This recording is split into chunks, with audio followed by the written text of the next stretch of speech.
West Asia is sitting on top of a volcano today. At the very center of all these conflicts stands the tiny country of Israel, with an area of just 22,145 square kilometers and a population of less than 1 crore. Since its formation, Israel's enmity with the surrounding Arab countries has forced it to become a military power. But what really frightens the world is not just Israel's tanks or aircraft, but rather the invisible nuclear arsenal that is believed to be in their possession. The source of Israel's nuclear strength is the Negev Nuclear Research Facility, also known as the Dimona nuclear plant, located in the Negev Desert of southern Israel. Although Israel has not officially admitted that this is a nuclear facility, international intelligence agencies and experts firmly state that this is one of the world's most dangerous bomb manufacturing sites. In today's video, let us take a detailed look at the origin of Dimona, the secret moves behind it, and how Israel became a nuclear power without anyone knowing.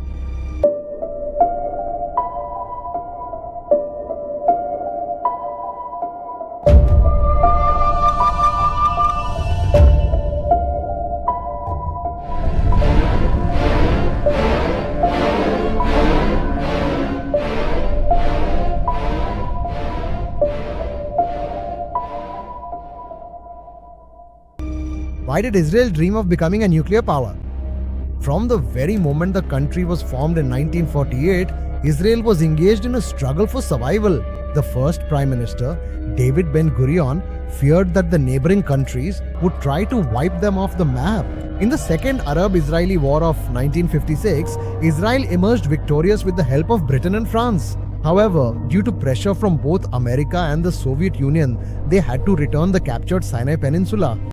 This was a lesson for Israel. Without the support of major powers, they needed an ultimate weapon to ensure their own survival. Meanwhile, the Egyptian president Gamal Abdel Nasser was rapidly modernizing his army. In 1957, Egypt's decision to purchase a research reactor with the help of the Soviet Union shocked Israel.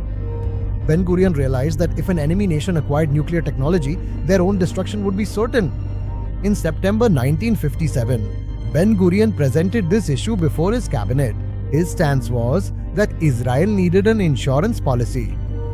For this, he secretly raised funds from prominent Jews and wealthy individuals around the world. Within just 3 months, he was able to raise nearly $40 million.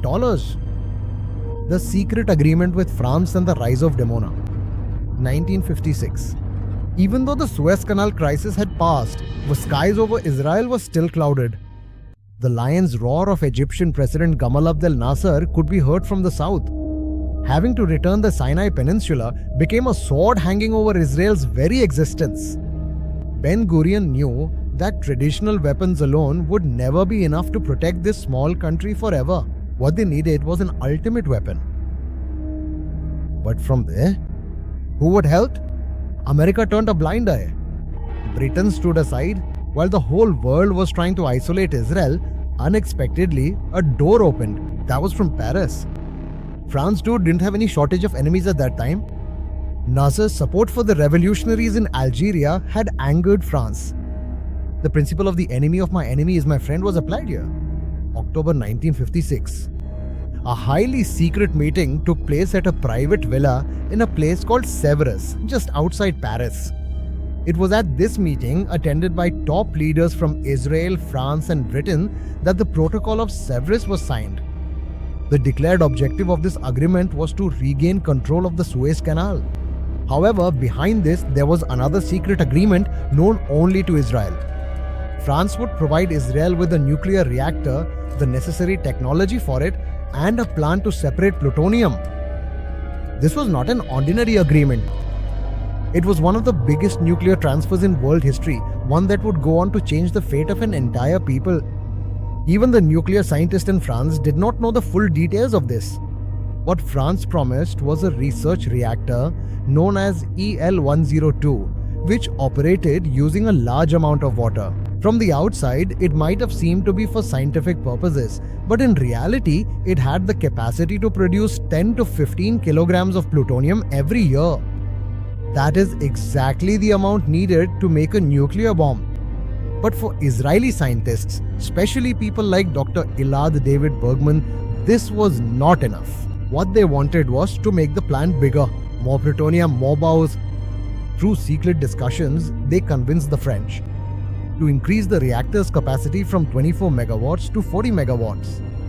Not just the reactor, France also handed over the technology to separate plutonium, which is absolutely essential for making bombs. This is a massive chemical plant. The construction of this plant had to be even more secretive than building a reactor. The reactor was obtained. Now, where will it be installed?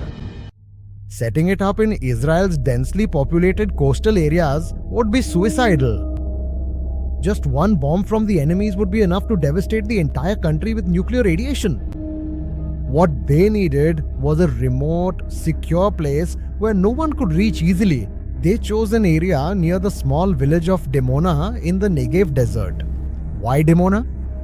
At that time, Dimona was just a small settlement with only a few houses. Even if a nuclear disaster were to occur, the loss of life would be minimal.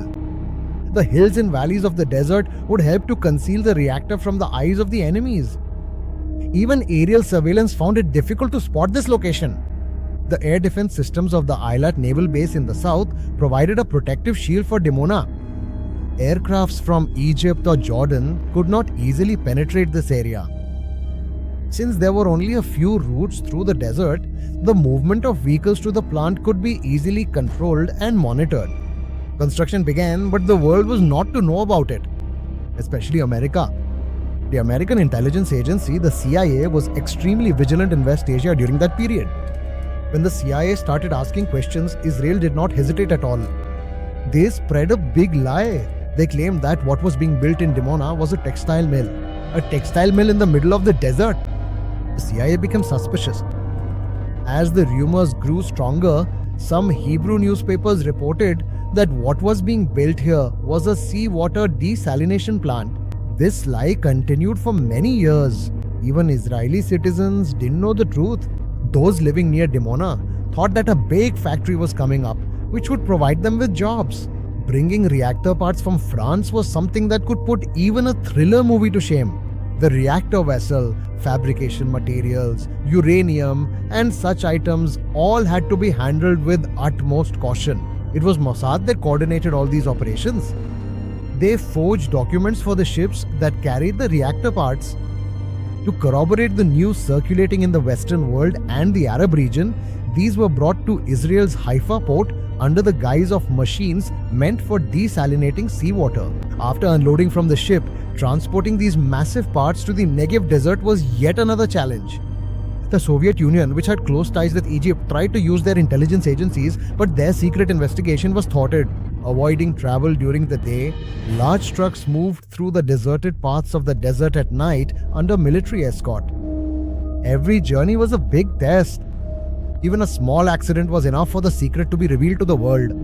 But the meticulous planning of Mossad and the Israeli army made this mission a success. Years have passed, and now massive buildings stand tall there. The huge dome of the reactor has been completed. From 1958 to 1962, Dimona was like a giant ant colony. Thousands of workers and hundreds of engineers all worked in utmost secrecy. The French scientists were amazed at every move made by Israel. They could not believe that such a small country could implement such a massive project in such a short span of time. Inside the plant, the chemical separation plant for extracting plutonium was built in a highly secure underground bunker. From the outside, nothing could be seen. In 1963, the reactor became fully operational. When the first uranium rods were loaded into the reactor, Ben-Gurion was present there. Israel is now a nuclear power. They have started producing the plutonium required to make a bomb. But the world still had to wait for years to know about this. The birth of Dimona is one of the most dramatic chapters in the history of Israel. When the thirst for survival of a people, the far-sightedness of a leader, and the incredible planning of an intelligence agency came together, a nuclear marvel was born in the desert. But Israel could not keep this secret hidden forever. In 1986, a technician named Mordechai Vanunu revealed this secret to the world. That was the beginning of a new story, The secret that Israel had guarded for decades was shattered before the world in 1986. Vanunu's revelations proved that they were not just a nuclear nation, but actually the sixth largest nuclear power in the world. The news that Israel possessed between 100 and 200 nuclear warheads shook the Middle East. Israel was not willing to let go of Vanunu, who had leaked the secret. Through a honey trap, Mossad agents abducted Vanunu from London to Rome. After drugging him and bringing him to Israel by sea, he was sentenced to 18 years in prison. Even though Vanunu was imprisoned, Israel realized that it could no longer keep Dimona's secret hidden. So they adopted a new strategy called nuclear ambiguity. We will not say that we have the bomb, nor will we say that we do not have it. Today, Dimona is not just a research center, it is Israel's doomsday armory. In the conflicts of 2024 and 2025, the main target for Iran and Hezbollah was Dimona. But this plant is surrounded by the world's most powerful air defense system. Since Iran's new Fatah missiles are expected to target Dimona, Israel has already deployed Arrow 3 and laser defense systems to protect it. In 2025, Israel's Unit 8200 thwarted a massive cyber attack against Dimona's computer network. Not just bombs, but even viruses are being used to destroy Dimona. Inside those massive concrete walls of Dimona, Israel has hidden secrets that the world has never seen before. Let us take a look at some of the shocking facts about this plan that the outside world is still discussing today. This facility in the Negev Desert has a secret name among Israeli scientists, Little Paris. In the early days of Dimona, hundreds of French engineers and scientists had camped there. French-style houses and even dining halls were arranged there for them to stay. Even today, the scientific community refers to it by that name because inside the plant there were signboards in French and labs that reminded one of the streets of Paris. But what blossomed in that little Paris was not love, but atomic bombs capable of shaking the world. However, what worries the world most today is the age of Dimona. This reactor, which began operations in 1963, is now over 60 years old. Normally, the safe lifespan of a nuclear reactor is 40 years. This is one of the oldest reactors still operating in the world today. International nuclear agencies fear that, due to aging, cracks have developed in its concrete walls and there is a risk of dangerous radiation leakage. Israel is keeping the fact that this nuclear time bomb could explode at any moment as a top secret. These concerns are not just related to the environment alone. Even Egypt and Jordan, who have signed peace agreements with Israel, look at Dimona with fear. The reason is that the stockpile of plutonium accumulated there is extremely dangerous. It is estimated that there is enough plutonium in the secret chambers of Dimona to make anywhere between 90 to 400 nuclear bombs. It is this plutonium stockpile that gives Israel military superiority in West Asia. The fact that Israel has amassed enough power in Dimona to wipe out any enemy attack within moments is what still keeps the nations in this region awake at night. The geopolitics of West Asia is more complex than ever before. In this context, Dimona is not just an old nuclear facility, but rather the backbone of Israel's very survival. Even though Iran and Hezbollah now possess advanced drones and missiles targeting Dimona, the defensive shield that Israel has built around this desert is truly formidable. The technology capable of neutralizing enemy missiles within seconds has transformed Dimona into a fortress. But there's another, even more frightening reality that exists. International intelligence agencies suggest that Israel has already developed their third-generation nuclear weapons here. That is, bombs with greater destructive power but reduced radiation. The story of Dimona does not end here. The dream that David Ben-Gurion and Shimon Peres saw in the 1950s is today a reality that makes the world tremble. No matter how much the world tries to investigate about this plant, Israel will never reveal the truths hidden within its inner chambers. Because that secret is their strength. If another war breaks out in West Asia, what the world fears most is this center in the Negev Desert. If the reactors in Dimona ever go cold, perhaps Israel's self-confidence will also collapse. That is why Israel will protect this nuclear arsenal, even at the cost of their own lives. Dimona is not just a building, it is Israel's self-confidence. It stands as a symbol of the Jewish people's vow, never again, that they will never be wiped out again. It is towards this mystery in the desert that enemies fear and the world keeps a close watch. Through this video, what we have seen is the story of an invisible power that determines the fate of West Asia. Is Israel's nuclear secret bringing peace or war to West Asia?